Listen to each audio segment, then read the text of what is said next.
with Lush. And again, they come to the line, and that's where they use that hard snap count, but then they look to the sideline, update the play, and here we go. It's a shotgun, and he takes it himself off the left side, gets wrapped up at about the 2, but falls forward and gets himself into the end zone and scores with 1:42 to go in the first quarter. Pirates put up another 6 points to take a 13-7 lead here over the EC Panthers. Yeah, and when you have the threat of the quarterback run, obviously you add that extra blocker, right? The numbers are in your favor. You have that extra blocker, and Lush is certainly an athletic runner himself. And the extra point kick is up and true. We don't expect anything else from what they did last week. So Pirates get 2 scores on their first 2 possessions. We got 1:42 to go here in the first quarter. And Perkins has a 14-7 lead over Elyria Catholic. And we'll be right back here on the Lorain County Sports Network.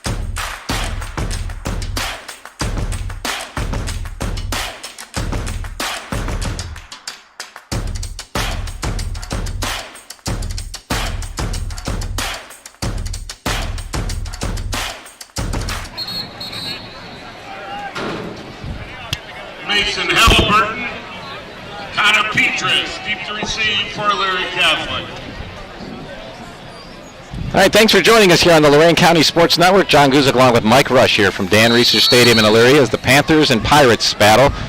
Perkins takes the opening kick and scores. Elyria Catholic answered. Perkins just scored on their second possession and about to kick off to the Panthers for their second possession. So that leaves us with Perkins 14, Elyria Catholic 7 as the ball's in the air. Headed again about the same. All 4 kickoffs have gone to about the same spot on the return, but this time we're cutting back against the grain and getting some room and getting a lot more room and getting out across midfield. The beautiful setup by the Panthers as that ends up being Connor Petrus. We'll talk about the Petrus family when we get a chance later because they were recognized before the game, but Connor doing the family proud there for sure here with a huge return out across the 50-yard line. Going to start this one in Perkins territory at their 48 with a minute 30 to go in this first quarter. And we've seen a jolt of energy from both teams now with their kick return units really setting up their offenses with good field position.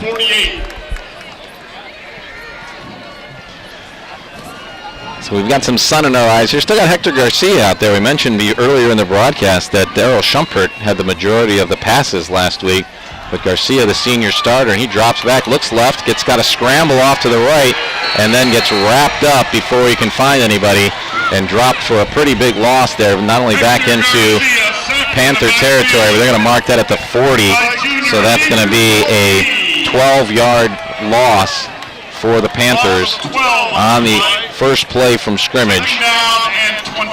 Yeah, we had some nice hard press coverage here down below. Didn't let the Elyria Catholic receiver get off the line. Allowed just enough time for that pressure to get there. Well, the other thing that the Perkins Pirates bring to the playfield is they're starting. The front line is pretty tall. It makes it hard for a quarterback to look over, and Garcia is not the tallest quarterback that is going to be out there. So that, I think, contributed to finding a green shirt that was open on that one. But Garcia now this time in the shotgun, 2nd and 22. Long pass over the middle, but kind of goes over the head. Elyria Catholic, some fans thought there was some additional and illegal contact as Kramer was trying to get open out there, but no flag out on the field for that one, and we're going to go all the way to 3rd and 22. Grayson Kramer is a senior 6'4", 180 wide receiver who was trying to get through the traffic of the backfield of the Perkins defense, and brings up a 3rd and long. Yeah, this Perkins secondary, very physical. They're veterans. They're going to get up. They're going to hold you a little bit. They're going to 3rd and 22. Got trips left this time with another receiver out right as Garcia takes the shotgun and does a quick pass, and trying to catch on the run in the seam was Jaden Ramos, but he had not yet turned around looking for the ball, so that one falls incomplete as well. and it's going to bring down up 4th down. So we're going to see what the strategy is for the Panthers on 4th and long, but near midfield. And it looks like they're going to trot out their kicker on this one. And unfortunately, we do not have a 97 on our roster that we got from the Panthers. So we'll let the PA announcer take over that one. High snap, drifts back to grab it. No pressure, gets the kickoff, and it's going to hopefully roll a long way for the Panthers. And it does that. It hits about the 42 and now roll all the way down right in front of us. And finally marked down at the 30. So actually a pretty good change of possession there, as this will be the worst starting position for the Perkins Pirates so far in this game, as they'll start at their own 30 with 16 seconds to go here in the first quarter. Happy to have you along on the Lorain County Sports Network here from Elyria Catholic. And home opener for the Panthers, home opener for the new coaching staff here led by Chase Ferris, and certainly you've heard the news about that over the course of the summer, and pretty dramatic coaching staff that he's put together here, and we'll get to that more as the night goes along. But Pirates ready at the line of scrimmage with 4 receivers stacked in the diamond formation on the left, and also they've got their 5th receiver on the right side is Logan Lesh, their senior quarterback, very veteran quarterback, threw for over 3,000 yards last year, and now takes a snap, and this is a screen out to the left side, caught behind the line of scrimmage, but moved quickly upfield and into first down territory across the 40 and out to about the 45, and that is Braden Collier. He's a junior, 6'2 junior, and nice job of getting the ball up the field for the Pirates again. Yeah, and great blocking out on the perimeter by Perkins. They've got the quads look out there. They're able to flip it out there, get some big blocks, and get a big gain. And it brings up the end of the first quarter with the Perkins Pirates 14, Elyria Catholic Panthers 7. And we'll be back with the second quarter right after this on the Lorain County Sports Network.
Sunshine in our face now, but obviously we'll be operating in the dark here at Elyria Catholic in our makeshift press box here, but appreciate everyone at Elyria Catholic who's done what they can to get our broadcast on the air. Happy to have you along on the Lorain County Sports Network as we start the second quarter. Logan Lesh fakes left and rolls right and throws right, completes the pass, but definitely Jaden Ramos for Elyria Catholic comes in and makes sure that they paid a price for that one.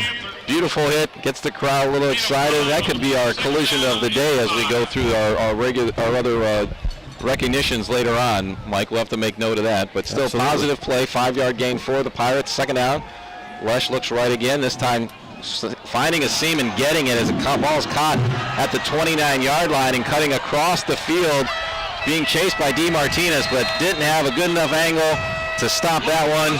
Ends up being a big, huge touchdown pass for the Perkins Pirates as Braden Lagondo takes it into the end zone from the 45-yard line.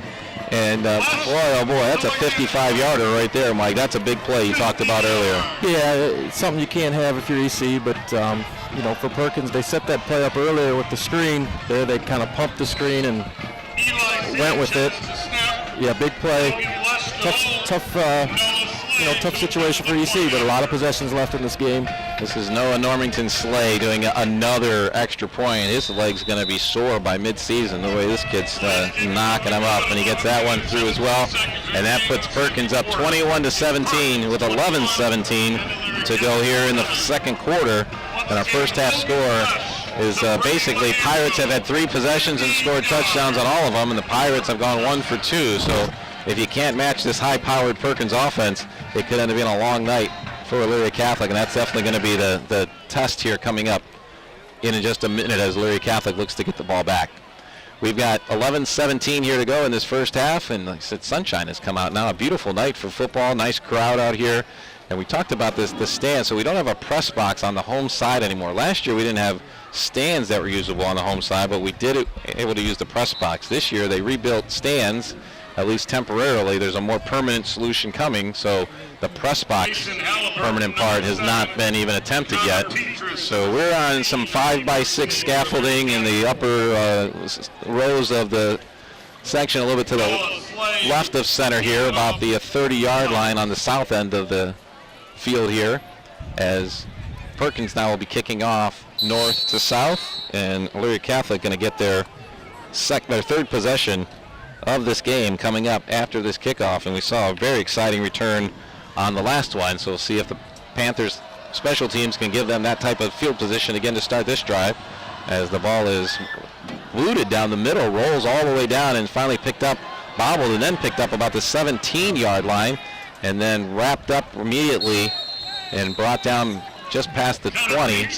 Oh, about a return of about, they're going to give them about 8 yards on that one because they're marking right at the 25, as Petrus had that exciting return last kickoff, and I think the Pirates obviously took notice of Petrus's ability and decided to squib it down the middle.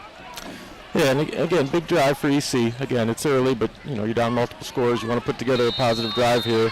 You haven't been able to stop Perkins yet, so we want to be able to put together a positive drive here. Yeah, that's exactly the key right there, Mike. It's early, but this Pirates offense literally has not been stopped this year, and that's the thing they're up against. 11 touchdowns last week. They've got 3 already on the board this week, and Hector Garcia takes the shotgun snap, gets pressure right away. The pocket collapses, and then he's going to have to fight his way to try to gain something, and no go there. Best he can do is get a little sideways before finally taking him down, and a loss. I'm going to mark him forward progress at about the 18, so that'll be a loss of 7 for the Panthers on second sack of the game. Actually, it would have been the third sack for the Pirates, but on the first one, they were assessed a face mask penalty that kept the drive alive, and the Panthers took advantage of that and took it all the way to the end zone for their score. Their only score of the game. So second and long again. This time it's 2nd and 17. Garcia in the shotgun. Gets the snap, drops back a couple steps, looking right, pocket collapsing again, and all of a sudden he just gets blindsided from his left side and brought down. It's gonna basically be a no gain on that one, or maybe they'll mark it back at the 18. So that'll be a 0-yard run for the Panthers and not a sack for the Pirates.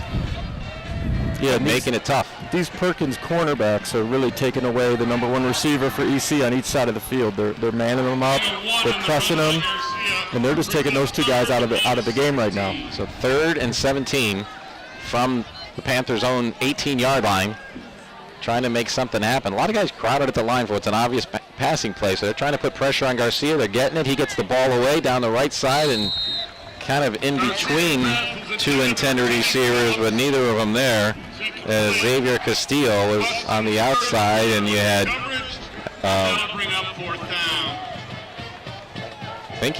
I'm not sure who was even the intended target there, because it kind of was directly in between both of them. But nonetheless, it brings up 4th and long again, and Panthers going to need a better punt here, because last time they only got a high snap that made the punter react and go back a little bit and put him off balance, but kind of got squibbed away, and this time you're back at your own 18-yard line. He's a step away from the end zone, and looks like Panthers only have 10 on the field right now, so they're waiting to get their 11th guy out there, because you definitely don't want to go shorthanded in this situation. 9:34 to go. Better snap, better kick. Ball's away. It's going to bounce and get a nice roll. Very nice roll. Goes into Pirates territory. Still rolling. Got a whole cadre of Panthers looking to down it when it finally does finish rolling. And good field position. I mean, both punts, even though the first punt wasn't artistic, it was effective, and this one was a better snap, better punt, and even a better result for the Panthers special teams to at least give their defense an opportunity to put some pressure on the Perkins offense, which has been unstoppable so far in all of 2023. And we're going to start at the 39 with 9:20 to go.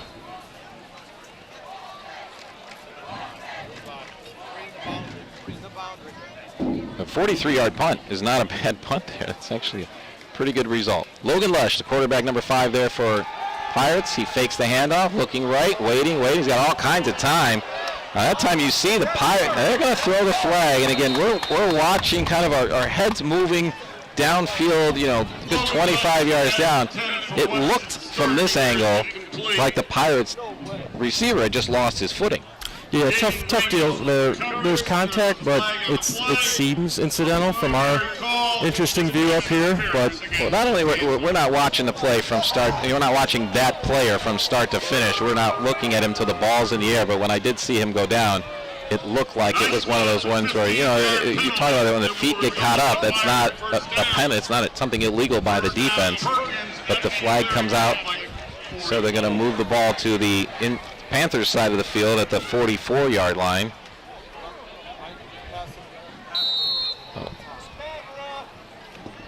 Well, that ends up being a 17-yard penalty, so I'm not sure where they counted that one off from, but here's where we are. And I'll hand off to the right side, and then Bunce cuts right back up the middle, keeps going up the middle, gets himself another first down to the 33-yard line, so that's going to be a gain of 11 for the Pirates as this offense just continues to pile up the numbers. And the thing about this Perkins offense is they're balanced. They're not just, throwing the ball all around. They can do that. They can run it. They've got a back. Their quarterback can run. They're a balanced offense. And you can see the confidence they have with the senior leader they have at quarterback. And, we went out and met Coach Santoro, and his youth was immediately evident. But here's Logan Lush pulling it out, keeping it, and now tossing the ball. I don't know what was called in the huddle, but one way or another, they not only completed the play, but what happens a lot if that wasn't called a pass in the huddle ends up being an illegal man downfield. So I'm not sure it was called because Pirates' offensive line stayed home. And somehow it started out like it was going to be a handoff that Lush decided to pull out on the read at the last minute and that he was going to keep it. And then all of a sudden he dumps it off when he gets pressure on him. And that's one of the things that just is making this offense hard to beat. Another 14 yards, another first down. Yeah, a little zone read, and then he's also got a bubble, so he's got that option as well. Once he keeps it, he presses the line of scrimmage, and he can dump it off if he needs to. And now we're seeing Bunce in the backfield with Lush with twin wide receivers both left and right for the Pirates as they ready to go from the 19-yard line on the right hash mark. Sun's starting to get behind the trees across from us. Whistles blow as the ball is snapped.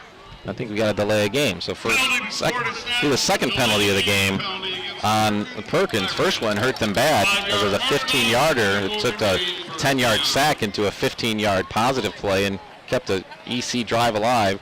This one only knocks them back 5 yards on first down, and they're still well in Elyria Catholic territory as they place the ball down at the 24 and make it 1st and 15.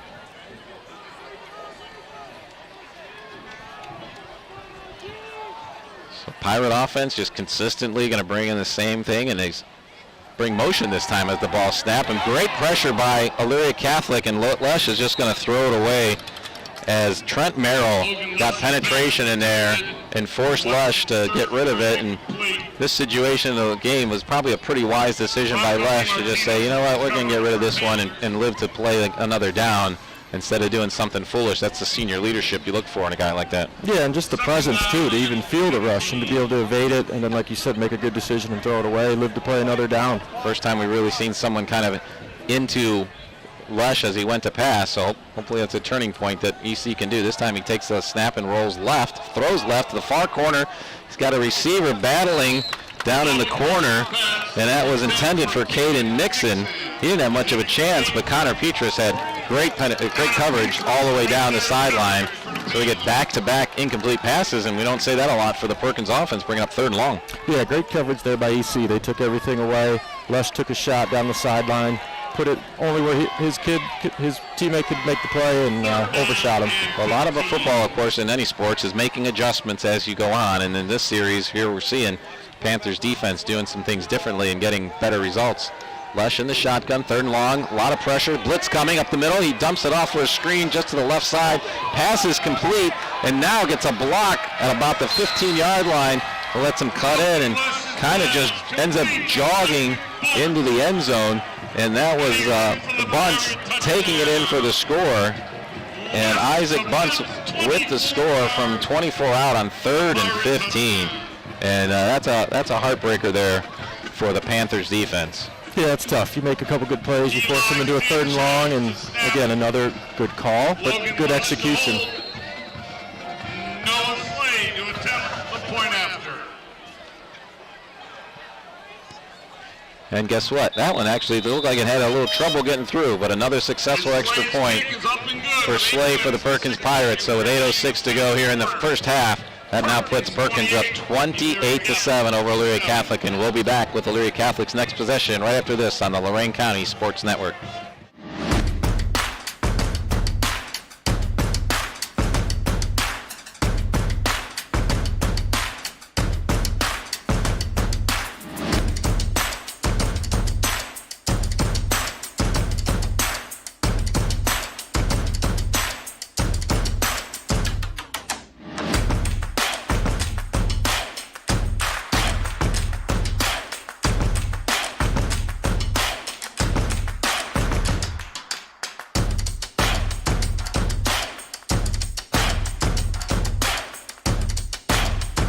We're back here live at Dan Research Stadium. It's the home of the Elyria Catholic Panthers, and Perkins Pirates have made the hour or so drive from out west and have really made things miserable for the Panthers so far. 4 possessions, 4 touchdowns, 4 converted extra points, so 28-7. Perkins Pirates. I'm John Guzik along with Mike Rush here on the Lorain County Sports Network. Panthers got a chance to make some noise here on offense, and they're going to need to get something before they lose complete touch with the Pirates. Not because of the status of the game. It's 8:06 to go in the first half. It's just what Perkins has been putting up the last couple of years and the last couple of weeks. But here we've got a kickoff coming to the left side and gathered about the 9-yard line. Angle takes it and cruises his way and then dashes and darts across the 20, and they're going to mark it right at the 25-yard line to start this one now with 7:57 to go in the half. Plenty of time to break some damage for the EC offense. Yeah, and you talk about Elyria Catholic, this non-conference schedule that they've put together, really trying to prepare for the Great Lakes Conference. When you talk about Liberty-Benton in week 1, and of course Perkins here in week 2, only going to prepare them for GLC play, which we know is their last year in the GLC. I'm sure we'll get into that later as the broadcast goes on. And always when you're in the, we talked to Coach Santoro from Perkins before the game, and some of his players also mentioned that it's his 4th year, and things were different from year 1 to year 2 to year 4, and this is Chase Ferris' first year. Handoff this time in the backfield. He gets pressure. D. Martinez, we haven't called his name in a little bit. He had a big week last week, put up 150 yards rushing in that loss to Liberty-Benton, but hasn't had an opportunity to do much so far today, and that's going to be marked for a loss as he's tackled about 2 yards behind the line of scrimmage as they tried to go up the middle with him. And they're going to mark that at the 23. And again, this is what makes it difficult. You're second and you're down and you're behind the sticks. You're starting second and long and putting yourself in passing situations where the Pirates have been taking advantage of that with their rush. There's a screen attempt on the right side. A lot of contact before the ball got there, but the contact along the line of scrimmage. So that's going to be deemed legal by the Perkins Pirates. Buttinger, the intended receiver. Now it was Braylon Collier for Perkins on the coverage, and now we're back to 3rd and long for the Elyria Catholic offense. Yeah, and Collier read the tunnel screen there perfectly. He saw his guy go in right on his back, able to make the play. And we've seen both teams, make good yardage with short plays where the yards after catch have been big. So I like the fact that, even though it's second and you're behind the sticks, a screen play like that, you get a blocker out there and all of a sudden you're getting some room to run. Now we got a stoppage in play here as Elyria Catholic coaches are pointing towards the scoreboard. The clock should have stopped on the incomplete pass and maybe it ran a little bit. So Jamie Mowini is the referee out there, a referee crew. now sponsored by Justin Miller Esquire, serving your legal needs. Jamie and his brother Michael both on this crew, as well as we'll mention the others as the game goes along, but they put back to 7 minutes now on this. Clock stopped with 3rd and 12 for the Panthers, with Hector Garcia in the shotgun. Takes the snap, looks immediately left, and gets a slant in the middle, but the ball breaks free as good coverage for the Perkins Pirates. Castillo was the intended receiver, Xavier Castillo, on that one.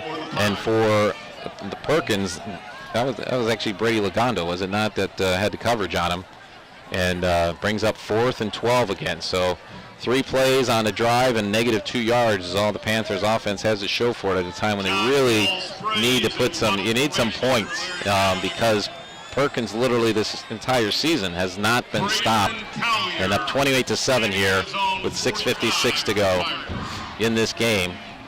Panthers punting for the 3rd series in a row. This one has a really good hang time, but gives an opportunity for Perkins to receive it. The ball's taken at the 49 of the Panthers and then run right out of bounds into the Perkins bench, as it was Ryan Brown putting the pressure to get him out of bounds. But another, again, really great starting position for the Perkins Pirates here at the 6:46 mark.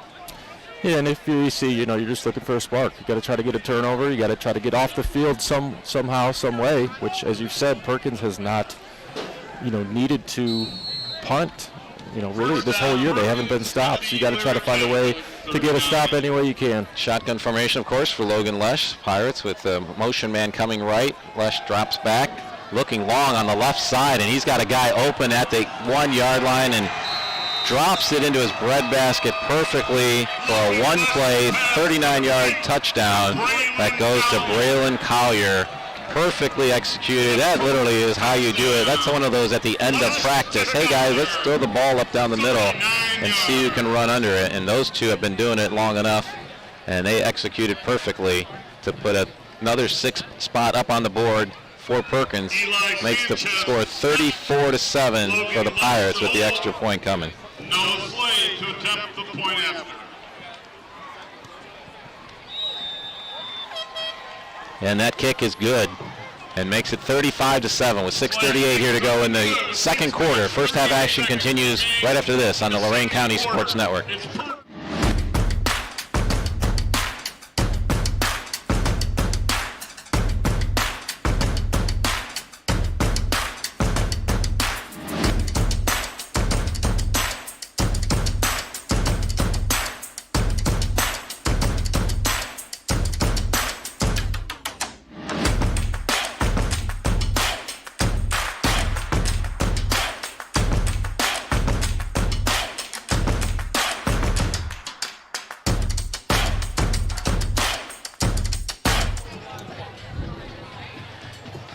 Back here in Elyria, we've got a 35-7 lead for the Perkins Pirates, as they have had 5 possessions, put it in the end zone all 5 times. And just the last series, you're talking about how a couple of short passes have ended up being big plays. That was just a straight-out bomb. Goes in as a 39-yard touchdown for the Pirates, and it was caught at the 1-yard line and cruised in. Beautiful pass by Logan Lesh.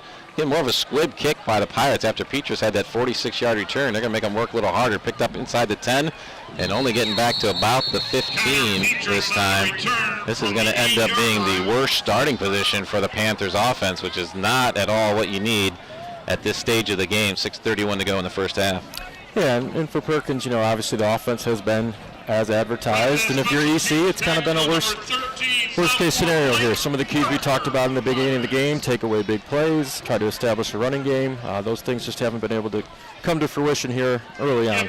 That's Mike Rush. I'm John Guzik here on the Lorain County Sports Network, bringing you Elyria Catholic and Perkins.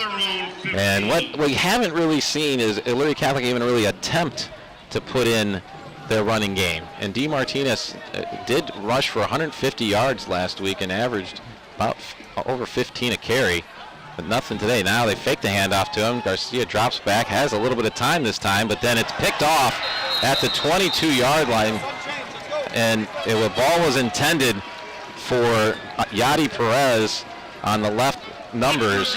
And I tell you what a great catch. A lot of these guys go both ways, but you got to look at that guy being on offense next time around too, because Mason Adams Was it Sturzinger that jumped in front of it? I thought it was Adams that got the interception there. But either way, Perkins, again, one-play drive as they got the ball back in their best field position of the day as they're going to be starting at the Elyria Catholic 23. Yeah, and the one thing we know about this Perkins offense after they put up 81 last week, they will not stop. They're not going to, they're not going to hold up. They're going to keep going. They're going to do what they do. Shotgun snap. Lesh got some pressure this time and throws basically out. Not sure if he actually threw it away. I don't think he was able to see. They had a screen pass set up, but he ended up trying to throw it to the receiver that was breaking down the field. That would have been the blocker, and falls incomplete. So good job by the EC defense. Can't hold your head down. You got to get out there and put pressure in the quarterback's face. Like you said, they're not stopping, and EC can guess that they're going to keep throwing the ball a lot. They did only throw it 15 times with Lesh last week before they turned it over to the younger counterparts of the Pirates offense. Freshmen played apparently the whole fourth quarter last week. It was such a blowout for Perkins. Lesh this time 2nd and 10 from the 23. Pass over the middle is caught. Wrapped up immediately. Again, good defensive pressure coverage as that was Caden Nixon bringing in the pass, and Yadi Perez wrapped him up and dropped him to the ground immediately there at the 18. So it's going to bring down 3rd and 5. We already seen a lot of the Perkins kicking game, so not getting too far in advance, but certainly field goal territory if the Pirates can't convert on this 3rd down. Lesh rolling right. He looked like he had room to run, but he finds sitting down in between the coverage for him on that time was Caden Nixon, and he was wide open inside the 15, turns it up and gets inside the 5, and that's going to be a 14-yard gain and bring up 1st and goal. Pirates knocking on the door again, just a matter of minutes after their last score. 35-7 is the Pirates' margin of victory over the Panthers right now, and they're looking to add to that with 5.5 to go here in the first half. Lesh now comes up like he almost was going to go under center, but back in his normal shotgun formation with 2 running backs either side of him. Takes the snap, hands it off, going left side. This is Bunce. He's got an easy lull into the end zone. Got a little pressure there right before, but his angle, you could tell right away. He got outside the tackles. He was going to get that one in the end zone, and then he does for another Perkins Pirates touchdown. Makes it 41-7 with 5:13 to go in the half. Yeah, very little resistance from EC. Disheartening to see, but it's a long game. They're gonna have to keep playing hard, and I know they will. With their coaching staff. Snap, Logan Lesh to hold, no Slay to kick.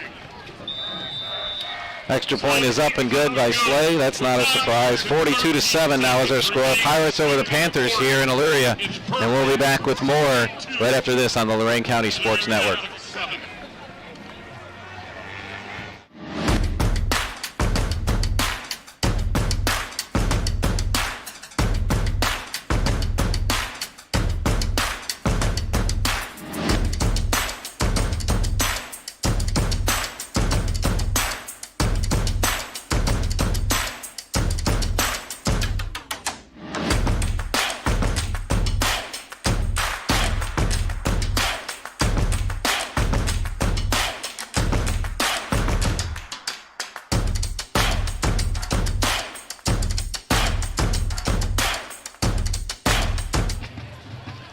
We're back here in Elyria on the Lorain County Sports Network, where we're bringing you Elyria Catholic and Perkins live here on YouTube on our brand new Sports Network streaming service.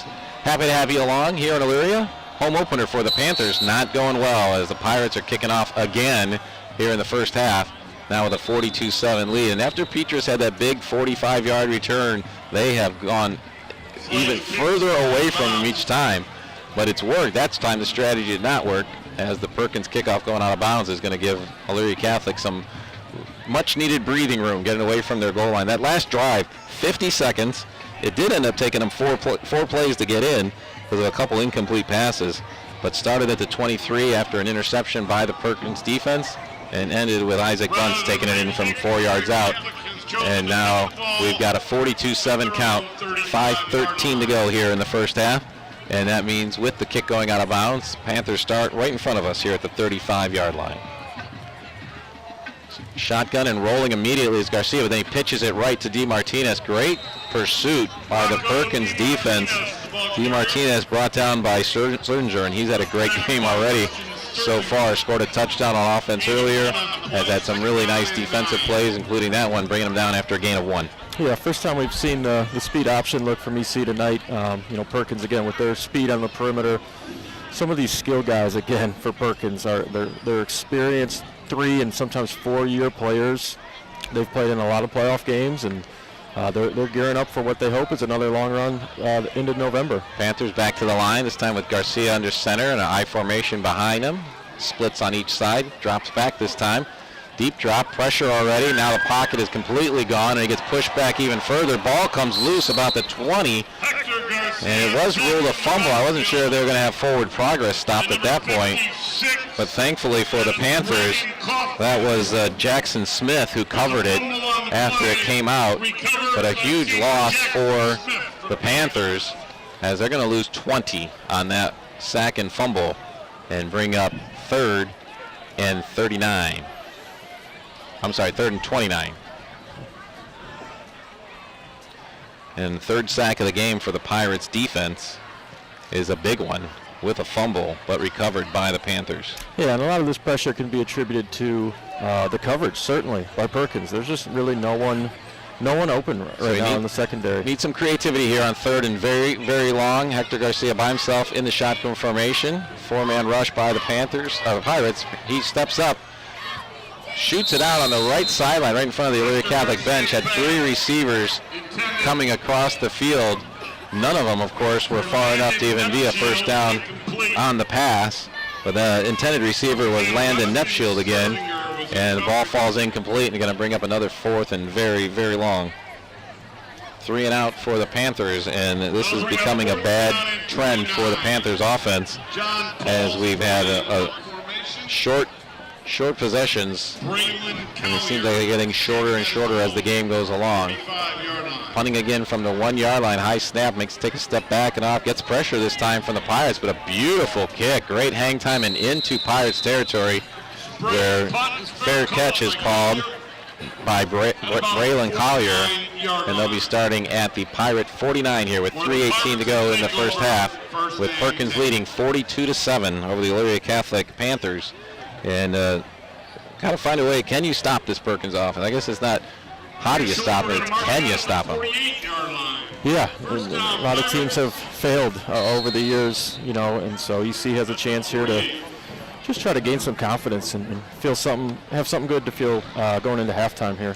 Last week, Lesh was out of the game by this point because the Pirates put up so many points on Toledo Woodward. Today he's still in there with a 42-7 lead, and in the shotgun formation with double splits on both sides and single running back in the backfield with him. Flaps takes the snap, rolls out to the right. A little pressure in his face, but going deep down the right side, and that one's going to be overthrown as it had a good.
Halftime here at Elyria as John Guzik and Mike Rush here on the Lorain County Sports Network. Appreciate having you along here and apologize for any delays as things were going on. But if you watch any part of tonight's broadcast so far, you can just kind of replay it and you're going to get the same result because the Perkins Pirates have had 7 possessions and started the game with the ball, converted touchdowns on all 7 of them. Extra points were good on all 7 of them, and have put up 49 points here in the first quarter after putting up 81 last week against Toledo Woodward. Panthers came out fighting, and they scored on their first drive after getting pushed back with a sack, but turned around that sack by a penalty on a face mask call against Perkins, kept the drive alive, and went down to score. So at one point we did have a 7-7 game, and then Perkins was able to roll off 42 straight points before Elyria Catholic answered there at the buzzer of halftime. Literally, as time ran out, Hector Garcia connected down the right sideline with Connor Petrus. Caught the ball just past the 30-yard line as the drive started at the Panthers 40 and got dropped back to the 34. So you had a 66-yard touchdown play to end the half. Unfortunately, the extra point was blocked, but that does make our score as it is right now 49-13 as we're under the stars and some clouds here at Elyria Catholic, as no press box available for media this season at Elyria Catholic home games. But being the new kids on the block, we are undaunted, right, Mike? Come out here and do what we got to do. So part of that setup was, getting things off and running. So again, apologize if there was any breaks in the action on your side of the stream. We've been keeping track of all the things that have been going on, and brings us to the I-90 Nissan halftime show. Appreciate everything I-90 Nissan does for supporting coverage of local high school sports here with the WOBL and WDLW sports departments, and now the Lorain County Sports Network. So, Mike Russian, your job here, whether there's a press box or not, or a place to put your laptop to keep stats, we rely on you to give us some updated stats. I mentioned that there's been 7 drives, 7 touchdowns for Perkins. What are a couple of the numbers that you can share with us so far in this game that have stood out to you? Yeah, certainly these stats are unofficial here, but... oh, no. Don't cut yourself. We're counting these as the good stuff. Yeah, for Perkins, obviously Logan Lesh, quarterback, he's 13 out of 18 for 235 yards. He hasn't made many mistakes here tonight, and he's been on point. His leading receivers, Mr. Collier, number 1, he's got 5 catches for 88 yards, and in the backfield they've got the big back, Isaac Bunce. He's got 9 carries for 64 yards, and we talked about it in the first half, balance. That's really what this Perkins team brings to the table. They've got weapons everywhere, and they know how to use them. For Elyria Catholic, it's been tough. We mentioned Garcia hooking up there at the end of the half with the big play to Petrus. He's 3 for 11. He does have 111 yards with 2 touchdowns, and again, Petrus with the 1 catch for 66 yards and a touchdown. And Ramos with the catch for 40 yards and a touchdown. Anthony DeMartinez, the running back. It's been tough, It's been tough for him to gain positive yards. He's only had 5 or 6 carries. He's in the negative yardage. And then, as we said, Garcia, he does have a 22-yard scramble, but he's been under duress. So it's been tough sledding for the EC running game here tonight. Sometimes stats can be deceiving because you sit there and say, hey, Hector Garcia is going to have 2 touchdown passes and throw for 111 yards in the first half. You'd be like, oh, good, we're going to have a really competitive game, right? And unfortunately, almost all of that came there in that last drive. But what you just did mention shows the potential that they have. That's DeMartinez with 150 yards last week. We know the Elyria Catholic running game has some potential out there. Talk about the 66-yard pass play, the 22-yard scramble. But also go back to, you mentioned the passing attempts and completions for Logan Lush of the Perkins Pirates. Now, clearly, one of them was a great defensive play in the end zone, a touchdown-saving defensive play. And all of the incompletions have kind of been forced by the Elyria Catholic defense, but really kind of been the choice, except for that one that was defense. Anytime Lush has gotten pressure, he's either made the play or decided, hey, I'll throw it away and we'll get it back next time. And that's kind of what the Panthers are up against. They're up against a team that's in their 4th season with their head coach and a quarterback who's played all 4 years at the varsity level, 3 years as a starter. And he really is showing that composure and leadership and ability out there without question. Meanwhile, the Panthers, we talked about a great last couple of seasons. They graduated a good number of guys. Did have an undefeated JV season last year under the coach at that time, Jordan Connell. And so they have guys coming up, but it's one of those things as the season goes along, they're going to build on that, and I know you alluded to it earlier in the broadcast. Really what you're doing here is getting ready for the Great Lakes Conference. Yeah, absolutely. And again, this non-conference schedule with Liberty-Benton Perkins, not easy to break new varsity players into, but again, all these lessons that they're learning, you hope they can turn around in the GLC and compete against the likes of, Rocky River Bay, Buckeye, and all those teams. So one of the other things we do while we're broadcasting here on our radio stations as well as on our YouTube channel is we keep an eye on the Golden Helmet watch list. As Gary Tollett, with the owner of WOBL and WDLW as well as this sports network, has committed to being the sponsor of this tremendous annual award. So we get a chance to talk each week about some of the guys that I'll be keeping an eye on. And one of the guys this week is certainly Connor Petrus, because not only that huge touchdown catch, but he had a very electrifying kickoff return early in the game that actually gave Elyria Catholic at that time their best starting field position of the day, and then they started kicking away from him after that. So we look for Connor to make some things happen in the second half. We look for Hector Garcia, the quarterback, to try to figure out ways to kind of look over those tall Pirate defenders. That they have a very tall front line, and I know that's an issue. And then to see if the Elyria Catholic offense can establish that running game. I think those are the things that will be part of what we need to do for the Panthers to get back in this one, as they will start the second half with the ball. And they won the toss but deferred. Perkins obviously took the ball, and so Elyria Catholic, we expect to take the ball here to start the second half. Panthers are back on the field in their northern end zone near their locker room with 1:52 to go here before the third quarter starts, while the Pirates, their special teams guys out here. I mean, this guy doesn't need any practice. Their kicker made 11 extra points last week, has already made 7 this week. I mean, that is significant. And the Pirates take all the way over to the Elyria Catholic High School to use a locker room, so they're just now getting back onto the field. So they will add at least 2 minutes to our halftime here to get them by Ohio high school regulation. Football teams need to have at least 3 minutes of warm-ups before they start play, whether it's first half or second half. So the fact that the requirement is to be out on the field before the 20-minute halftime is over, which they've done. So we expect them to add at least 2 and maybe 3 more minutes to this halftime. But we'll be getting things underway here from Elyria Catholic. And, it's been a very, obviously, anytime you're new with the Lorain County Sports Network, you don't know what you're going to get, right? But we had a very exciting start last week. Oberlin did a great job and gave us a very entertaining game and actually had the lead at halftime. Today, they're keeping their game scoreless, so they're right in that one as well. And we'll be back at Oberlin later this year for another one of those games. Also want to let everyone know that next Friday at this time, we'll be over in Sheffield Township. And we'll be going to see the Clearview Clippers host the John Hay team out of the Cleveland Metropolitan School District.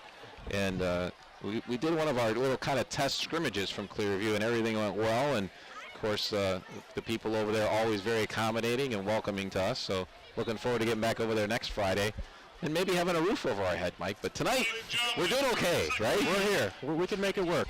We're making it work. I saw driving around this afternoon, I said, boy, I tell you, there might be some sprinkles on us. I know there was no rain, but it's actually, the clouds have kind of broken up a little bit. The sun has set now, and we're ready to go for the third quarter here as the captains meet with the officials at midfield to make the official determination that not only Elyria Catholic gets the ball, but Perkins chooses to kick from south to north to start the second half.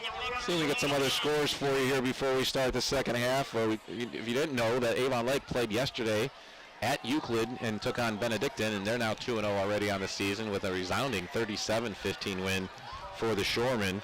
Amherst got their first win of the year last year. They're trailing Buckeye in the third quarter 6-0 right now. Bay is up on field 14-zip on that one. We're following those Black River Pirates, of course. They're on WOBL right now, and you can listen to them as they're taking on Northwestern and leading them 6-0 after they dropped their first week game, trying to get on the winning side. And I mentioned Oberlin still scoreless. They're playing Brooklyn today, so we'll give them a shout out and hope they get there back on the winning track, just the way Amherst and Vermilion broke long losing streaks last week. Down in Canton, the Avon Eagles have traveled down there. They're in the third quarter of that one already. And Avon is up 14-7 over Canton McKinley. And John Hay, I mentioned, is a team we're going to see next week. They're actually playing Cleveland Central Catholic over in the Slavic Village area of Cleveland. And they're up 6-0 right now. And so we'll be looking at some other scores as the evening goes along, but the Pirates special teams is on the field, ready to kick things off and get things started here. Third quarter ready to get underway with Perkins 49, Elyria Catholic 13. Great to have you along here on the Lorain County Sports Network. And hopefully we're going to see, I know we're going to see some excitement here in the second half, Mike, because the Panthers offense is going to get creative and they're certainly not going to quit. Our challenge will be, if the score doesn't improve, is keeping track of all the Perkins players that might end up being out there, because they literally played every single person on their roster last week and in their big win against Woodward. So kick is away, scrambled up the middle again. After Petrus had that big return there back in the first half, they have kicked away from him every single time. And this will give a start for the Panthers offense at their own 34. How did the clock already roll down to 11:40 though on a scribble kick on the middle? Yeah, but it should stop on the change of possession, no? I know, and now we're going to have the running clock. So I'm making sure I understand. So we are going to have a running clock here in the second half. These tend to go very quickly, but it's a 36-point lead here. So if the Panthers can score on this drive, we go back to a regular clock and then get it back under 30 points. So big drive for the Panthers, not only get some more points, but if they can stop the running clock, they'll give them a chance to build back into this. Hector Garcia is dropping back and looking left the whole time and hits a slanting receiver perfectly right at the shoulder pads. Timmy Phillips grabs the catch and gets it across the 45 to the 46-yard line. A 12-yard gain for the Panthers and a great start to the second half. Exactly what they needed, a first down play right off the bat. Yeah, nice little slant route, nice ball by Garcia. Receiver got inside position and a nice accurate throw. Nice start to this half. Yeah, right, good throw, but yeah, because the defender had good position on him, but Phillips got at that inside position and converted that. So Garcia in the shotgun, hands off. No, he keeps it himself and trying to get up the middle, but he's pulled down there after a little scramble. I mean, I don't think he probably lost actually, they're marking him even farther back. Going to lose 3 on that one. And PA announcer here, which you probably can hear because it's a very loud speaker here at Dan Reeser Stadium, but called it a sack. But that was definitely a running play the whole way for the Panthers. So we're going to call it a rushing play there, Mike. I mean, talk about official stats. I'm very confident in the stats we keep and how we call them, but at no point did he either drop back or raise his arm to pass. And the fact that he had the fake handoff, that definitely looked like a running play out of the box for the Panthers. And they scrambled the line here behind the markers again, 2nd and 13 as the clock continues to run. We're already under 10 minutes. Again, slant and coming inside, and Garcia put it again right where he needed to be. That one was bobbled and then dropped to bring up third down. So that slant pattern, again, can be extremely effective because you got the athletes that have the ability to get yards after the catch. So it's not about trying to throw the bomb. Get them the ball in space and try to get a miss. And you mentioned that 22-yard scramble that Hector had in the first half. That was exactly what he did. He was able to do that one all on his own. Yeah, I think you just saw there a classic case of Castillo trying to make his move up the field before he actually caught it. Yep, got to do both steps, right? 3rd and long here for the Panthers offense. Garcia in the shotgun, getting pressure again right away. Has to scramble off to the right and gets wrapped up and thrown down. Again, it's going to be a no gain, so it won't count as a sack, as he looks like he did make it back to the line of scrimmage, but not what the Panthers wanted. That drive started nicely with a great slant pass and a first down to Timmy Phillips, but nothing happening after that, and it's going to bring up, looks like the punting team's going to go ahead and come out. Running clock here, so already down to 8:37 and counting here in Elyria. 49-13, Perkins up over Elyria Catholic, and the Pirates, who have scored on all 7 of their possessions, about to get the ball back. Nice snap, a little bit farther back. I noticed the punter has been from the center. Beautiful kick, and get a fair catch at the 25-yard line, and that's where the Pirates will start their first possession of the second half. You know, we mentioned the starters were out by the middle of the second quarter last week. That was Braylon Collier making the fair catch there at the 25, so they're keeping their starters out there. We'll see who comes out at quarterback. Did we see number 5 out there yet? Yep, Logan Lush, the All-Ohio quarterback for Perkins, who only threw 15 times last week and was out in the second quarter, has already thrown 18 times today, and will start this possession in the third quarter at the 8:12 mark. Inside fake handoff, slant in and get some speed. This is exactly what we're just talking about. Get a guy to miss and you got a chance to make a play, and that's exactly what Perkins is going to do with a 75-yard touchdown run. Short pass, less than 10 yards, but it goes in as 75 passing yards for the Perkins Pirates. Lesh throws it to Lagondo, and Lagondo just took off for the end zone after he got past the linebackers. There was no one there to get even close to him. Makes it 55-13 in favor of the Perkins Pirates, and that's going to make it hard to get that clock stopped here in the second half. Yeah, and again, yards after catch, just getting the ball to your playmaker, letting him make a play, yards after catch, and if you're EC, you got to be able to make tackles. You got to be able to limit the big plays, which we talked about, which is obviously a lot easier said than done. We're barely halfway through week 2, and the Perkins kicker, Slay, has made 19 extra points already. There'll be kickers, plenty of them, across the state of Ohio who might not make 19 extra point kicks all season long, and that's just what we've got with this Perkins offense this year. We're going to keep it here on this one because, like I said, we do have a running clock. It's stopped now at 7:17 because of the score, but we missed a little bit of our time there in the first half, so we want to get caught up with, make sure you know everything that's been happening. So 8 possessions by the Perkins Pirates, 8 touchdowns, and 8 extra points. Elyria Catholic going to get the ball back here and try to get back on top of things, but now the point differential is 43, and the clock will continue running, so we expect to have a pretty quick wrap-up to this game at this point because of that. But thanks for having us on your laptop, your tablet, or whatever device you're watching us on. Appreciate you being a part of the inaugural season of Lorain County Sports Network. I'm John Guzik. Mike Rush is not alongside me today because he's in front of me. He decided to stay on the sensible side of the railing here. Kickoff comes this time. They actually do kick it away. And a good return by the Panthers. Again, I didn't catch a number coming up the middle, getting all the way across the 30. It's Petrus again. They were kicking away from him for about the last 6 kickoffs. But he gets that one and gets about a 20-plus yard return on that one for Petrus. Our setup here, because there is no press box on the home side of Elyria Catholic Stadium this year, is we're well down on the south end of the stadium at the 30-yard line. So when the plays are on the northern end, it's a little bit hard for us objectively to come up with the exact yard line until we see the ball placed on the ground. So they're placing it at a 35. Call it a 22-yard return for Petrus on that one. Yeah, John, I'm not as adventurous as you. Once I saw the setup here, I said, I'm gonna stay in the top bleachers here. Some people say adventurous, some people say silly, some people would actually go as far as stupid. I take all of them. But I'll wear them all well. Hector Garcia got some time this time to throw, and it has a receiver, 2 of them flying into the middle of the field, but can't connect on that one. Timmy Phillips, who got the first down pass on the last possession, was trying to create some separation, but he was cutting a little bit more towards the far post, and the ball went more towards the goal post, or the far flag, I'm sorry. The ball went more towards the goal post and fell incomplete, bringing up 2nd and 10 here at the 35-yard line. Yeah, you talk about both these teams are Division 4, Region 14. You talk about that region, really think it's one of the toughest in the state when you talk about these 2 teams, along with Glenville, West Holmes, Van Wert.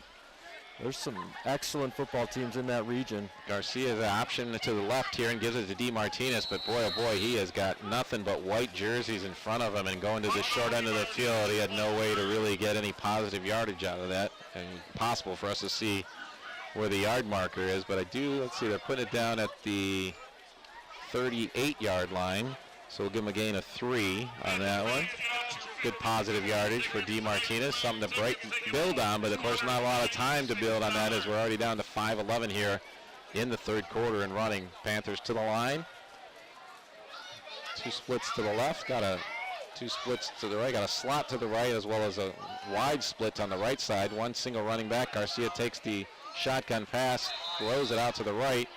A little bit of contact, but the ball was kind of up above his head, and didn't expect any flag to come out on that one. It's going to be incomplete for the Panthers. And quickly again brings up another 4th down, and they'll switch out and bring in the special teams. So one thing you want to take positive out every week, but I was very leery of the Panther punting game when it started because they brought out a kicker with a number that wasn't even on the roster that was given to us. And it was very shaky, but boy, I tell you what, every punt has been more effective for the Panthers, and some beautiful hang time on a few of these. This one's kicked off to the left-hand side after a not-so-great snap, Gets a decent bounce, and again, good field position. Turned by the Panther punt team. As they're going to mark this one out of bounds way back at the, started at 25 for the Pirates. It's 4:13 now to go in this third quarter. And this is the same spot that the Perkins Pirates ran their last play from and resulted in a 75-yard touchdown pass. And now I'm expecting we're going to start seeing some other numbers out on the field at this point, right? Yeah, looks like Lesch's night is over. He's over on the sideline. Some of the skill guys are in, but we'll have a new quarterback here. So our new quarterback is who? There's no one behind the center right now. Number 6. Is that who's going to end up being the quarterback? They're all moving around, and okay. So we've got Dylan Crabtree now in a quarterback for Pirates, and he's just going to have a quarterback keeper around the right side and see what he can get. Gets about 2 yards before he is wrapped up and taken to the ground. See, they've made some changes because I've got Graydon Rollins making that. There you go, Graydon Rollins making it. Part of our setup here is because we're outside and they angle their speakers. We have a PA speaker right in our ear on microphone, and that doesn't make it any easier too. So Perkins, no hurry to get to this ball off. They're going to keep an eye on the back judge, who will give them a hand signal when we're down under 5 seconds on the play clock. We're at 3:03 on the game clock here in the third quarter. Shotgun formation with a handoff this time up the middle. Gets out to the 30-yard line. We'll call it a gain of 3. And gang tackled by the Panther defense there. They're giving Rollins the credit for the tackle on that one again. He's getting himself to the ball. Brings up 3rd and 5 for Perkins. Perkins will host Rocky River next week in the Great Lakes Conference. Speaking of the Great Lakes Conference, they'll play another GLC foe in the Pirates of Rocky River. Yeah, they don't open their conference season until week 5. So there's only 5 conference games with the way the Sandusky Bay, or their conference is divided up all across the regions. It's got to be the most geographically widespread conference of the whole state, no? Yeah, that first pass attempt by Crabtree there for Pirates as a backup quarterback. So they're not just going to run the ball on every play, but that one over the receiver's head, and that's going to bring up the first 4th down of the game for the Perkins Pirates. And we'll see their punting team for the very first time. And we have been impressed by the Panthers return team. So they are going to send back there Xavier Castillo and Brady Engel. And again, the return team on the kickoffs at least have been effective many times for the Panthers today. And so we'll be ready to go. This probably is the first punt of the season for the Perkins Pirates, right after they put up 81 last week and scored on their first 8 possessions today. 9th possession going to end with a punt, and he's got time and gets it away. And guess what? Perkins Pirates do a lot of things well. Punting is included as not only a nice punt with hang time, but a great bounce to get him some more yardage, and gets it down to the 21-yard line is where EC will start this drive. And now we're down to 1:10 to go in the third quarter. Like I said, Mike, these things go by fast when the running clock takes over. Yeah, they really do. You're trying to manage, as a coach, you're trying to manage reps for some of your younger guys, and sometimes there's just not a lot of time to get those reps, but you try the best you can to get people in and balance, trying to feel positive about things too.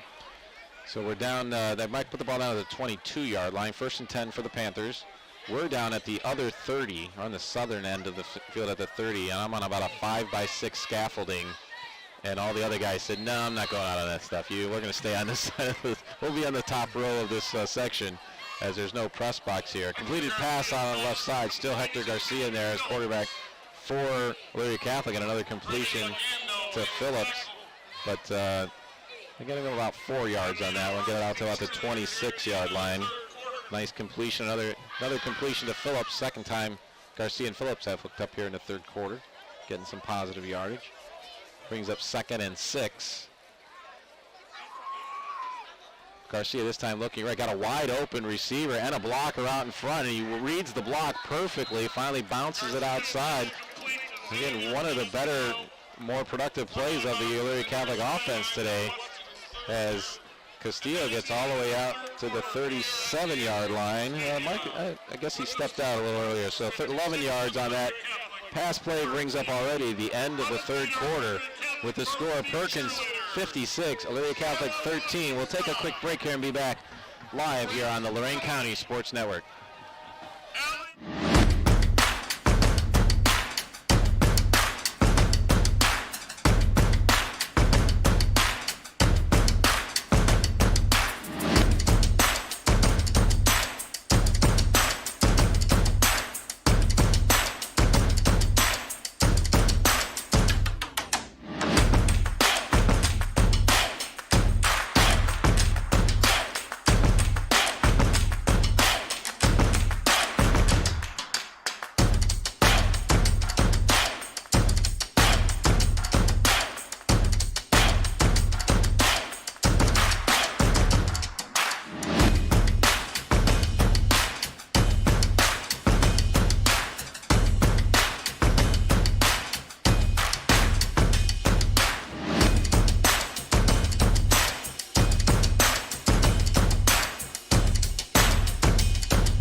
Just east of the school building, and we've got Perkins and Elyria Catholic on the air for you this week. 56-13, and the running clock is already running here. Starts immediately with this play set to play. Garcia throwing it out on the left side, completed, and this time does a great read and cuts back up inside. And again, that was Xavier Castillo, and he gets a chance to move the chains himself there, as it gets the ball into Perkins territory at the Pirate 48. So that'll be 15-yard gain. Yeah, and something to build on here for EC, again, going forward with Garcia, starting to get some chemistry with these receivers. There's plenty of talented receivers for EC. A lot of them are newer, so that's a process to break in and get that chemistry down. And we talk about the Great Lakes Conference is actually kind of a little spread out geographically as well, so kind of getting a real good assessment of who the top dogs are in the Great Lakes Conference. You look at the first couple of weeks and you might see Elyria Catholic's 0-2, they're off to a poor start. But the level of competition that they've gone out and scheduled against is going to prepare them to still be one of those top teams. And one of the other teams we always look at in the Great Lakes Conference is Buckeye. And, Amherst has given them everything they can get tonight. And the last we checked was 6-0 in favor of Buckeye, but that's all they've been able to manage against Amherst, and Amherst did a great job of coming from behind last week. So we'll see what happens with that as the conference starts to heat up in a couple of weeks. Not ready just yet, but Holy Name is another team that's always going to be at the top of the mentions of the Great Lakes Conference, and that's who Elyria Catholic will open up the conference season against. That game will also be back here at Elyria Catholic High School. We'll be at Clearview next week, and looking forward to that. We got a couple of games at Firelands coming up this season. We'll be we got Vermilion going to be on the air with us a little bit later on. I know we've got a game with North Ridgeville, so a lot of schools being covered here on this inaugural season of Lorain County Sports Network. Right now, the school is Elyria Catholic, and Hector Garcia actually has some time to throw and finds Castillo again. This time streaking across the middle of the field, about the 30, gets it over the 30 and about down to the 28-yard line. See where they're going to put the ball down here. Mark, I'll give them all the way to the 27, so you're going to be a 21-yard pass play. Another first down to Garcia to Castillo here to keep this drive alive. Yeah, and again, you see a nice little connection there forming with Castillo. Being able to get open in the middle of the field, something to build on again with Hector Garcia.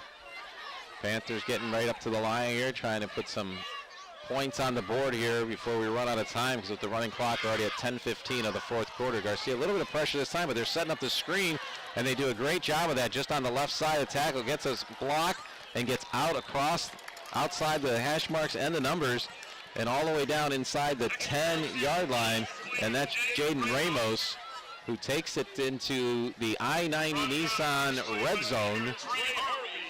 As they place the ball down, it looks like they got it. Help me out. I think it's at the 9-yard line. So 3 complete pass plays in a row, all for first downs for the Panthers. That's what you're just trying to do, is build rhythm and confidence at this point.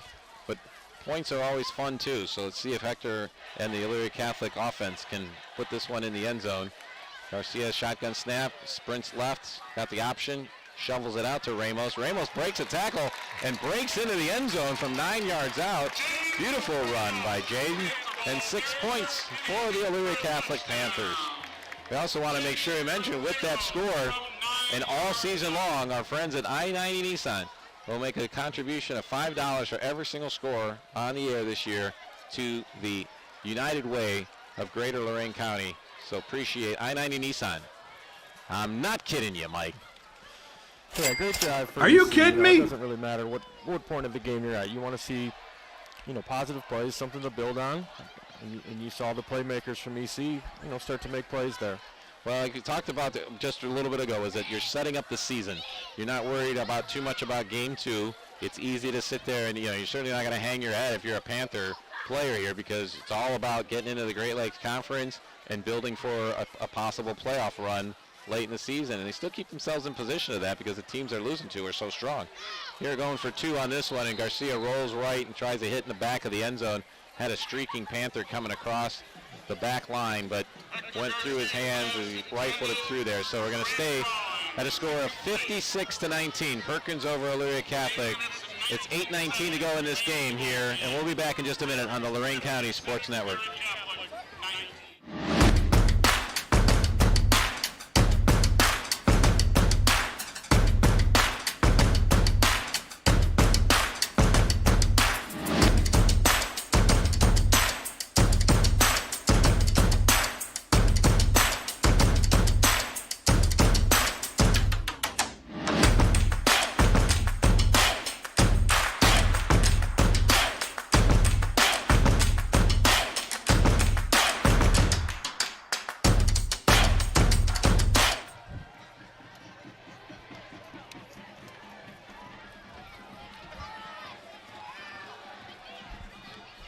We're at Elyria Catholic High School on the Lorain County Sports Network. We just had a 78-yard drive by the Elyria Catholic Panthers. Well done, engineered by senior quarterback Hector Garcia and capped off by a 9-yard run by Jaden Ramos to make it 56-19 as the Panthers kick off, and the ball is kicked far on the left side of the field, way away from us, and brought back to the middle of the field and across the 20, across the 25. And it looks like Perkins will be starting this drive at about the 27-yard line, 26 or 27 where they're coming in from the side. We'll call it the 26 for Perkins. It kind of doesn't matter where they've started their field position. As it might, this offense knows what they're doing. Yeah, absolutely. They've been as good as advertised through 2 weeks here, and somebody's gonna have to be really good to limit them. But before we went to break, we were talking about Elyria Catholic kind of building for the Great Lakes Conference. Obviously, they're gonna fall to 0-2 here, but I really think with the playoffs expanding to 16 teams, it's changed scheduling for teams, and I think teams are scheduling more aggressive because they know they can lose an extra game or 2 and still qualify for those playoffs. So we're getting a lot more marquee matchups that you might not see with the playoffs at 8. Perkins on this drive starts off with just having their, I believe we're at our third string quarterback, who just takes the shotgun snap and sticks it right up the middle. It's 4 or 5 yards into the heart of the Panther defense. 6:52 is all that's left in this one already with the running clock. So not only do we avoid the rain of anything since we're outdoors this week, but gonna get you home at a decent time too, Mike, right? Yeah, absolutely. My kids will probably still be up when I get home. Perkins still in the shotgun formation. They still have 2 receivers split on each side of the formation. 1 running back in the middle. Try to pick up the numbers as best we can because we're going to see a whole lot of bench players for the Pirates again, just like they did last week. They put up 81 this last week, 56 this week. That one's an incomplete pass over on the far sideline. I believe that was Steele with the coverage, but maybe it was not. That was going to be Malachi Johnson, actually, who's now in the game. And he was all over the intended receiver on that one, making sure that one hit the ground. Speaking of the ground, the turf here, we were here a couple weeks ago for their scrimmage against Harvest Prep, and boy, oh boy, I tell you, that's a high school football experience, even though it was a scrimmage that I may never forget with the amount of rain that came down that night. And there was some concerns about the field because there was so much water that was then seeping underneath the field that we started seeing pockets of air come up on the field and it certainly was not a safe situation to continue playing in. So the JVs had gotten in their scrimmage against Norwalk St. Paul, and then the skies just opened up. We had deluges like we had earlier this week again, and had some concerns about not only, obviously weren't worried about the rainfall tonight, but is the turf going to stay solid and not be moving around? And obviously there's been not only no issues with that, but looking back on this game, Mike, thankfully we've had no injuries of any type that we've noticed. That as far as not been one injury time out on the field yet tonight, so that's always a good thing for both teams. Stay healthy early in the season, and both teams get a chance to continue fighting hard next week. Timeout was called on the field there with 5:47 to go in the game. We're back ready to play at the Perkins. A lot of third stringers in there right now for the Pirates, and the clock is already running again because of the running clock rules here with the large point differential. 30 is the minimum to get the clock running like this, so we expect it to run right out through the game and be done in just a couple of minutes. But appreciate having you here. This time again, Perkins going to go hand it off and try to go right up the middle, which they have not done a whole lot today. They started the game with some running plays, but even then their running plays either went off tackle or they did have some cutbacks, but they all started off tackle. Here we're just seeing them kind of go right up the middle, and the Panther defense has been ready for them. And that's going to bring up, hey, guess what? Another punting situation for Perkins. This actually might be, if you're Coach Santoro for Perkins, you might not mind getting in fourth down right now because you do want to get some live action practice for your punt team. Yeah, absolutely. And Collier is the starting punter, and he's out now, and looks like the backup punter is in. So get everybody out there for Perkins. Good night to be a Pirate fan. That's a good couple of weeks to be a Pirate. And wow, another great kick.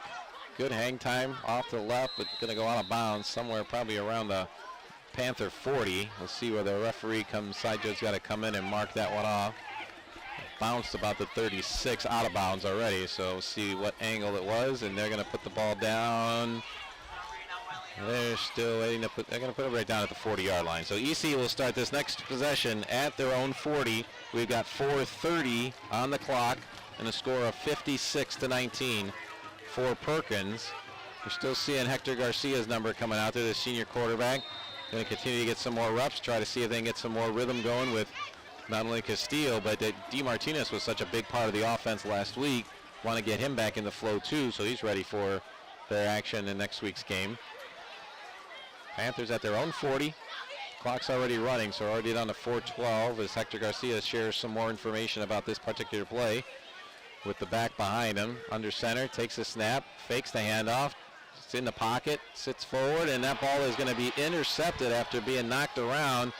Ball was intercepted at about the 41-yard line, and it looked like it was Keegan Russell that got his hands on it and brought it in and takes it back to the 35-yard line. And that's, so Cash Koch is the one who actually got the ball on that one. So Pirates get the ball back after just one play, and it flipped the field there as they take over at the EC 35.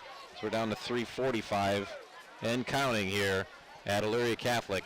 56-19. Perkins trying to wrap this one up with a lot of their third stringers in there, and still in shotgun formation with trips left. They're going to set up a screen, but now they're just going to pitch it forward to the running back on the right side, and he breaks a couple tackles and carries a guy with him past the 20 into the I-90 Nissan red zone and gets down to about the 17-yard line is where they're going to put it down for a gain of 18 and a first down again for the Perkins Pirates. As they actually, this is interesting, they get right to the line. I don't expect them to snap it anytime soon. But again, this is practice for these backups to get some live action because a lot of the Panthers starters are still in there and getting their reps in. So this is kind of probably invaluable practice for the backups and JV guys for Perkins to be able to play at this level. But only 2:47 to go in this game. This time the screen is set up to the left. It's the same guy who made the interception before. Koch takes it down to about the 15-yard line after the catch, a gain of 3. Of course, clock keeps running. We'll wrap things up with some features after our post-game show, so invite you to stay tuned for that. But also when the broadcast is over here, we certainly invite you to go over to either of our radio stations. WOBL is 1320 and 107.7 on your AM and FM dials respectively, and they're down at Black River for the Northwestern game against those Pirates. Or if you turn on WDLW, which is 1380 and 98.9 on the AM and FM dials, you'll be listening to Elyria take on Lorain High School from George Daniel Stadium. And after that, both stations will have Dave Rivera hosting the postgame show, which is hands down just like the most complete Lorain County football wrap-up that you will get anywhere through any media throughout the entire week. So Dave Rivera standing by to give you the scoreboard show as soon as we're done on all three of our respective broadcast networks. And of course, if you're watching on YouTube, you're on a device, you can add the Cool Cat or Gold Country app if you haven't already, and you can flip back and forth quickly between both of those games if you like. Perkins continues trying to see what they can do to move the ball. This time quarterback's going to just scramble up the middle. He's got enough for a first down, but he's going to be tackled inside the 5 down to the 2-yard line with 1 minute and 2 to go in this game. They'll bring up first and goal from the 2-yard line, and I'm probably going to see the Perkins quarterback take a knee, as all they have to do is let the play clock get under 40 seconds and take a knee, and the game will be over.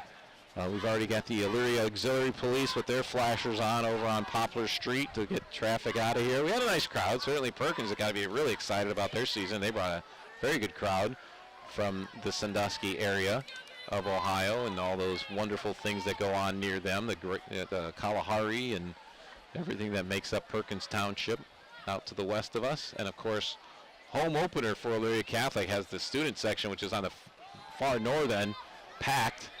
And turns out that Perkins decides, hey, we're going to run one more play, and they're going to run it in the end zone for another score here.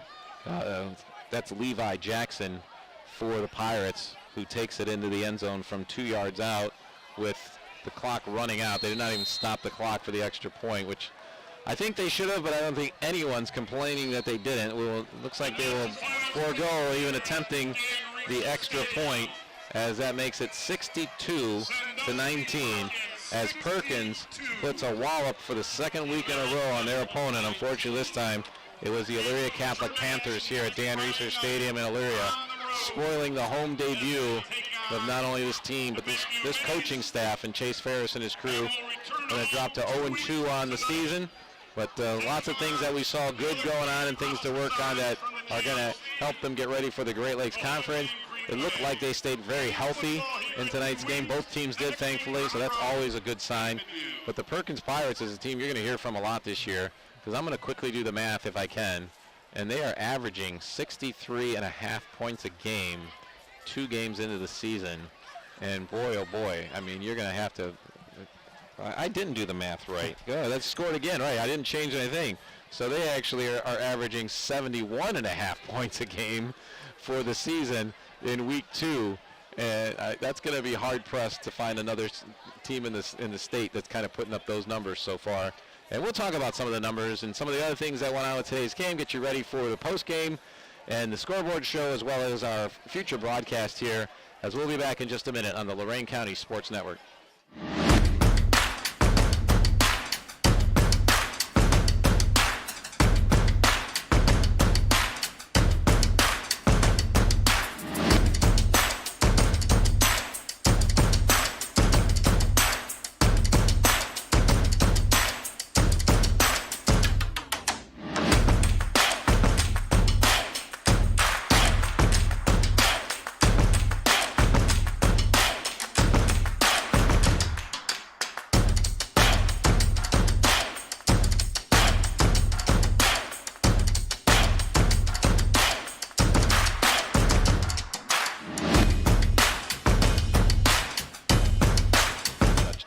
Certainly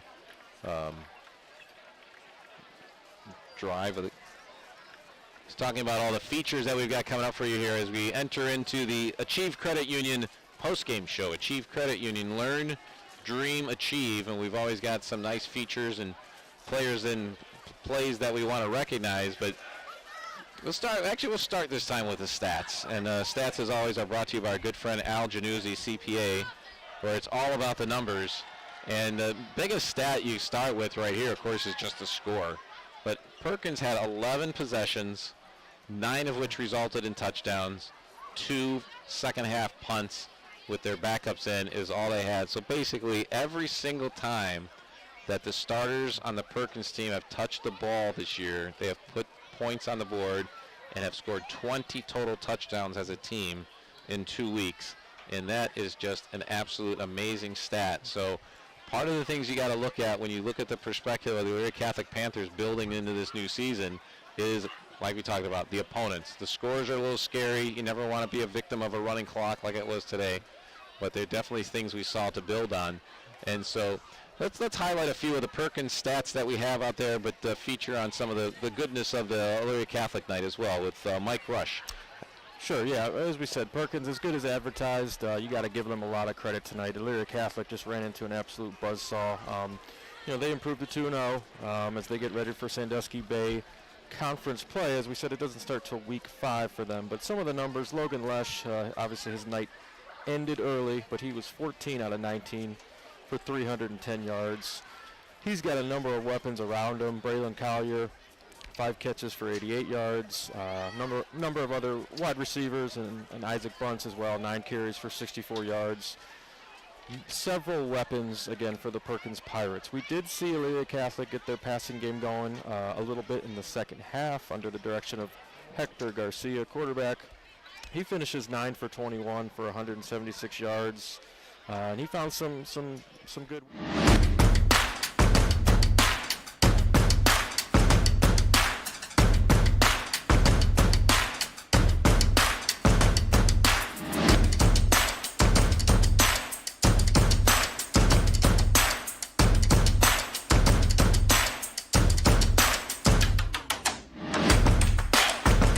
Tonight, you can't let it beat you down because that's an excellent team that they played in Perkins.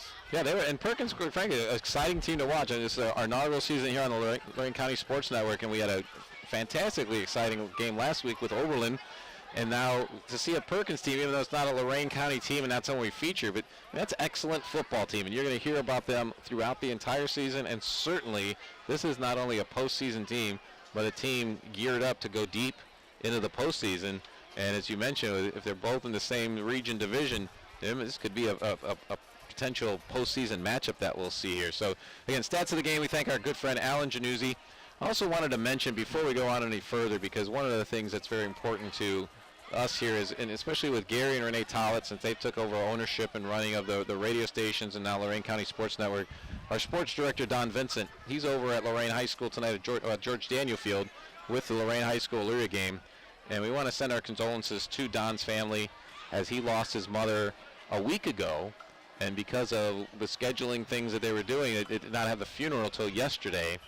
And Don, true to himself, did both of his games on WDLW, both last Friday and this Friday, in the midst of, and all the preparation in the midst of his mom being ill, and then passing away. So our condolences to Don.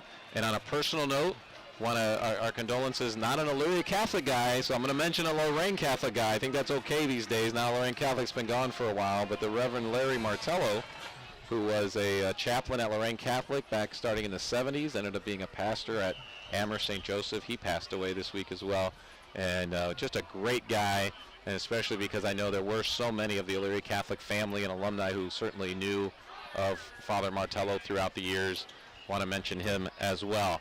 Getting back to the game and some of our features here, we have a collision of the game that we want to recognize each week, and that's brought to you by Ernie's Auto Body, where wrecked cars are made new. And there was a nice play in the second quarter where, again, Perkins is running every offensive possession for an end zone. You're looking for someone on the Elyria Catholic defense to make a play, to show their heart. And Trent Merrill came through with a big smash down on a short play, and we give him our collision of the game with Trent Merrill making a nice big hit tackle for the Elyria Catholic Panthers.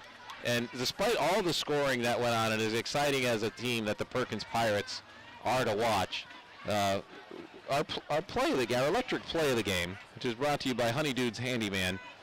If you have things to do, call the dudes. But as things were getting a little out of hand there in the second quarter, again, Panthers, what do you want to do? You know, you got to keep your head high. You got to keep playing hard. It's football. And they were down to their last play of the second quarter and way back at their own 34-yard line. And Hector Garcia threw a pass up on the right side into Pirates territory. And Connor Petras just did a great job of gaining position, snatched the ball out of the air about the 28, turned and ran straight up the EC sideline into the end zone as time expired in the second quarter to put up the second score for the Panthers today. And that goes in as our electric play of the game. We'll take one more quick break, and then we'll come back here and wrap things up here. We're at Elyria Catholic High School, where the Perkins Pirates have just won over a score of 62-19 over the Elyria Catholic Panthers. And we'll wrap up this broadcast right after this on the Lorain County Sports Network.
All right, we're back here at Elyria Catholic High School, where the Perkins Pirates have just made things miserable for the Elyria Catholic football team, and now the Perkins bus drivers are making things miserable for Elyria Catholic fans who are trying to exit here because they've already, for some reason, pulled all their buses up on Poplar Street and kind of holding up traffic getting out of here because it's a side street, a city street with 2 lanes, and I thought the buses could have waited, but the team won't be out for a while, but of course, the band's out here, and there's a bus or 2 for the band and a couple of buses for the team as well, as they're going to head back there 45 miles or so to the west with a 2-0 record.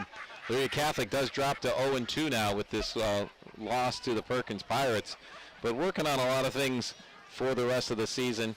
You're listening, watching the Lorain County Sports Network, which is part of the WOBL and WDLW sports team. Happy to have you with us here, John Guzik along with Mike Rush. And as we wrap things up for this game, we want to recognize the Valley Chevrolet of Wellington drive of the game. Valley Chevrolet, we keep on driving with Valley Chevrolet. And ironically, the drive that I'm picking out today, because there's a ton of drives, especially by Perkins, that you can sit there and say, that was impressive, that was impressive, that was impressive. But I thought the drive that really kind of defined the game was Elyria Catholic's second possession of the game, because Perkins had started the game with the ball, scored. Elyria Catholic came back, scored. Perkins scored. The kickoff came, and Connor Petras had a great return, brought it into actually Perkins territory across the 50-yard line, and that drive ended up being, after you had all the excitement, thinking, oh, we're going to be in a shootout, the Pirate defense stood up.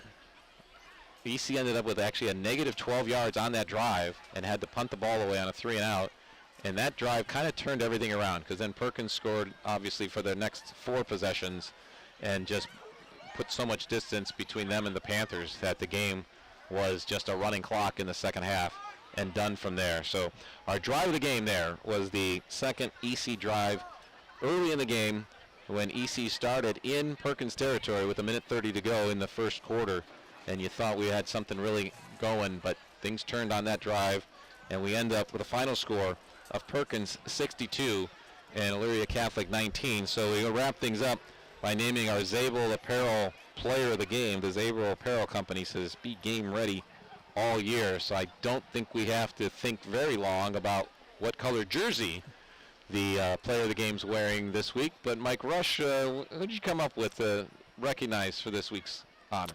Yeah, I mean, we're going to go with Perkins quarterback Logan Lush, the senior, number 5. He was, as good as advertised tonight, despite all the numbers that we could talk about, really just impressed us with his poise, leadership, decision-making. This is actually his 4th year playing varsity football. I read he started at safety as a freshman, his 3rd year as the starting quarterback. He holds an offer from Division II Tiffin University. And very cool. I wonder if there's some Mid-American Conference schools out there that are going to stay on him this year, because he's one of the better quarterbacks in the state that you'll see, and he certainly proved that tonight, and excited to see what he does going forward this year. Well, now that you mentioned that about a MAC school, but, he does have a little bit of semblance to McCrum from Midview. And Crum, is not a guy who didn't have a whole lot of size, which this guy didn't have a lot of size, but he had the poise, he had the leadership abilities, those innate qualities that are hard to put stats next to. And obviously Crum has made himself an incredible football career and did that through a MAC school at Kent State. So, that's something that I do see, that this Logan Lush, again, not that traditional 6'4", 220 guy that's going to go to a Big Ten school or something like that. But certainly you're going to, I think, again, not only going to be hearing about the Perkins football team this season, but that Logan Lush is someone you're going to hear about in the future as well as past high school, as he is our Zabel Apparel Company Player of the Game. Our goal next week is to make sure we're giving that award to a Lorain County player, and we invite you to tune in next week here on your YouTube channel called the Lorain County Sports Network, as we will be going over to Sheffield Township for Week 3, and we'll be having the Clearview Clippers playing host to John Hay, coming in from the Cleveland Metropolitan School District. And again, I invite you to join us. We stream scheduled to start at 6:30, kickoff at 7, right here on the Lorain County Sports Network. Another thing Michael mentioned real quick is allude to earlier is we have the Golden Helmet Award that our sports team at WOBL and WDLW brings along, and we want to have that Golden Helmet watch list brought to you by Nick Abraham, Elyria Ford, and certainly focusing on the seniors here for Elyria Catholic, but who's someone that maybe the rest of the county should be paying attention to when it comes to qualifying for that award the rest of the season? Yeah, I think there's a number of guys. I think you look at Avon with Mr. Caffey, the tailback. He's certainly someone. But I think if you look at Elyria Catholic, any number of those receivers, I think Timmy Phillips is an intriguing player. Hector Garcia as well as a senior. All those guys could factor into the mix, and interested to see their progress this year. Well, it brings in an interesting conversation, because some of the guys you might talk about, the Castillo brothers, they're both juniors and sophomores. Connor Petrus, a junior. So that leads you into the conversation of saying, again, what Elyria Catholic is building here is bringing up these young guys after graduating a lot of guys last year, and they're going to stay focused on making sure, like, by the time they get to that Great Lakes Conference, to be a better, different team to carry through the rest of the season and have growth, not only with the younger kids, but a younger coaching staff. Because even at the great success that this coaching staff has had on the playing field, it's just certain things come up that first year that you just got to get used to when you're building a team like that. So we expect big things, and even Coach Santoro for Perkins in our Buckeye Community Bank Coaches Corner pointed out that things are so different for him here in the 4th year of his coaching as it was in his first year, and we see a lot of that happening with our Elyria Catholic Panthers potentially this year as well. So I want to thank you again for listening. I want you to stay tuned, tune in over to either WOBL or WDLW, or simply use the radio station's apps or their websites, as the Ross Environmental Services brings you the Scoreboard Show, hosted by Dave Rivera and Maria Janasco. And we'll start with games that we had on WOBL tonight with Northwestern at Black River, whereas Elyria was at Lorain, and that game was broadcast on WDLW. And of course, again, repeat before we hang up here, is join us next Friday live from Clearview as they take on John Hay, and we'll be listening for that Clearview score on the Scoreboard Show coming up in just a little bit. So that's going to wrap it up here for Mike Rush and for Edwin Vereen here on site. Appreciate having you along with us on the Lorain County Sports Network. And the final score again, one more time, from Dan Reeser Stadium in Elyria, Ohio. It's Perkins 62, Elyria Catholic 19. And have a great night, everybody.